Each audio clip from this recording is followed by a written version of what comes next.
पहाड़ों के बीच बसे भैरवपुर गांव में एक पुराना जर्जर हवेली थी। लोग कहते थे कि वहां एक बिना सर वाला भूत घूमता है। किसी ने उसे साफ साफ कभी नहीं देखा, लेकिन रात होते ही हवेली के पास से अजीब सी खरखराहट सुनाई देती थी, जैसे कोई भारी कदमों से जमीन को कुचल रहा हो। गांव का सबसे हिम्मती लड़का अर्जुन इन बातों पर यकीन नहीं करता था। एक रात वह अपने दोस्तों की चुनौती पर अकेला उस हवेली के अंदर गया।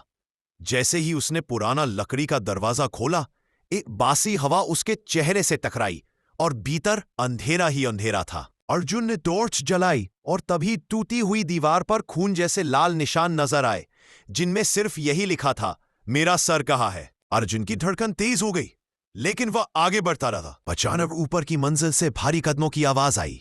धम धम धम। वह धीरे धीरे सीढ़ियां चढ़ा। ऊपर पहुंचते ही उसकी टॉर्च झिलमिलाई और फिर उसने उसे देखा। उसके सामने एक लंबा काला इंसान जैसा आकार खड़ा था, लेकिन उसका सर गायब था। गर्दन की जगह सिर्फ काला धुआं घूम रहा था और उस धुएं से किसी के रोने चिल्लाने की आवाजें आ रही थीं। भूत ने अपना हाथ उठाया। उसके नाखून लोहे जैसे लंबे और नुकीले थे। उसने हवा में कुछ लिखा, मेरा सिर मुझे लौटा दो। अर्जुन डर से जम गया, लेकिन तभी उसे फर्श पर एक पुराना लकड़ी का बक्सा दिखा।